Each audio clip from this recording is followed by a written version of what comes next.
Alright guys, welcome back to the Raw series. It is episode... I don't know. We're on to the next episode.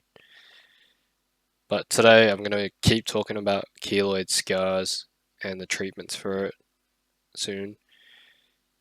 I just want to shout out to everyone that engaged in my video yesterday. I really appreciate it, and the support is crazy. I know it's not a lot, but it's a lot for me.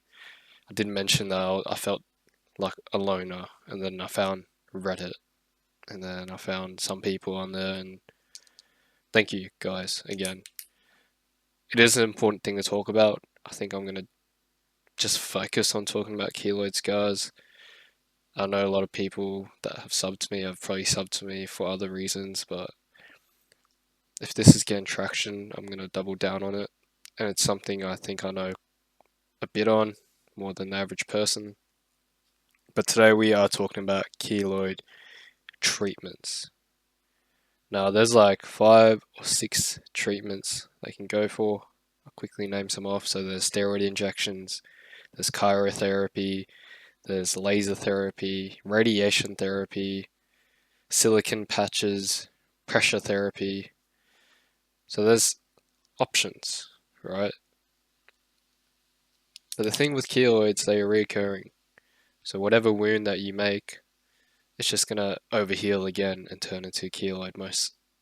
I think the reoccurring rate is over 50% for keloids.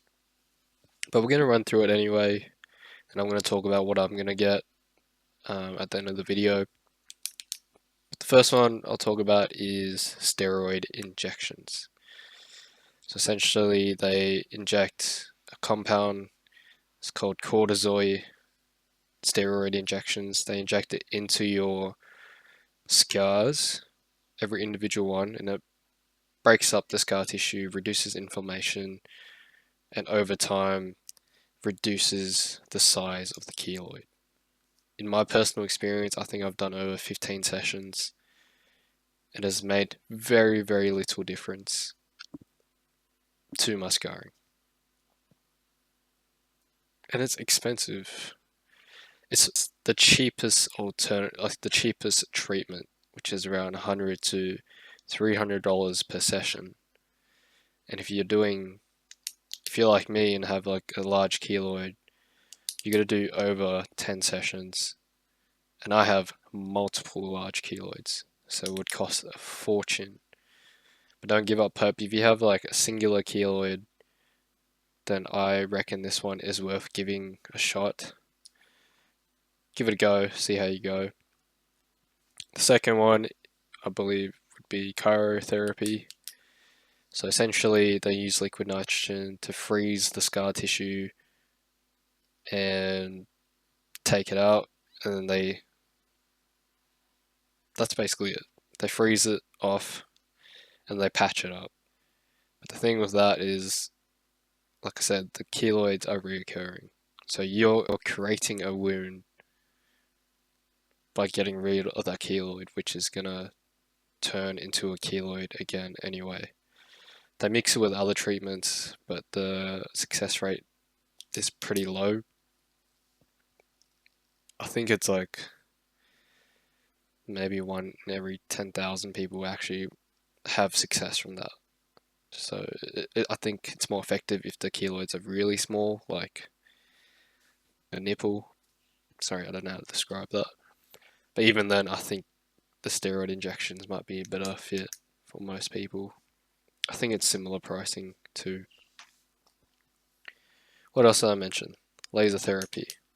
So laser therapy uses heat lasers, microblast onto your scars, breaking up the scar tissue and reducing the collagen. And I think that might be the most effective way based on everything I know with how keloid works. So the damage to the keloid is very minimal in a way that the keloid doesn't grow back at such a substantial rate.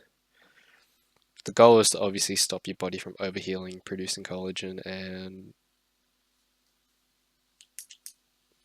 just overgrowing out of its actual wound. So making those micro laser wounds should make a big difference. It's got probably the best aesthetic looking result compared on what I've seen on the internet. The downside, it is extremely expensive and it's also over multiple sessions. And the older your keloids are, the more sessions you're gonna need. So, if you do 10 sessions and it's like $500 a session, that's $5,000 right there for you to potentially minimize the look, minimize the irritation, and everything about the keloid that you're trying to get rid of. Now, there's some honorable mentions with silicone patches. It's basically keeping a hydrated patch over your scar and reducing the collagen. And I don't really understand how it works, but I know that you have to do that for like years, and you're going to be consistent every single day for a potential result, which also sucks. And then I think the last one is pressure therapy. When you cut the blood flow to the keloid, you do that by like pressure. It's pressure therapy. So you push.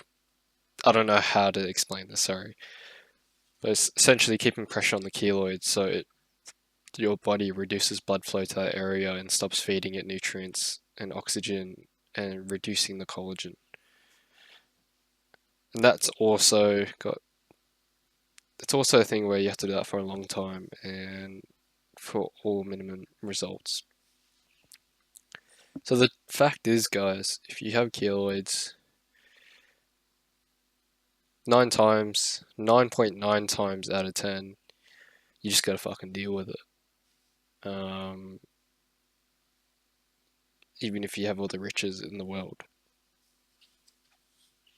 And they are reoccurring, so if you do try one of these treatments, there's a 50+% chance that it's gonna come back anyway. And it sucks, especially if they're super irritating or itchy and ruin your self-confidence.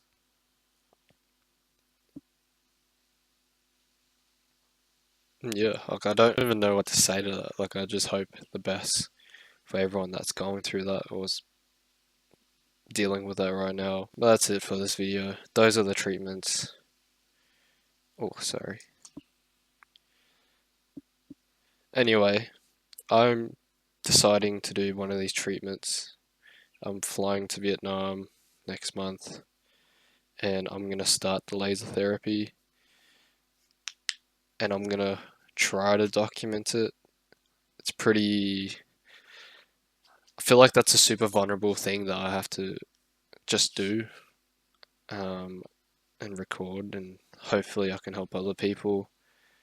I can't help you if you're poor and want to get these things done. Like I'm poor too, but I think this is just one of those things that's just like, this is probably going to be my best investment ever.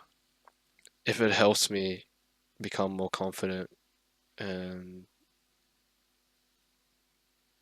look at myself in the mirror and be like, I'm okay with what I see. At the end of the day, I can only do so many fucking affirmations where I'm like, I love my body. I love my skin. I don't believe that's going to work for someone like me. It might work for you. If it works for you, good on you, but that's just not me. In other aspects, it's worked with affirmations, but yeah. Anyway, I'm going to try to record that when that does happen, show you guys the process, and hopefully you guys join me. But thanks for watching, and I'll see you in the next one.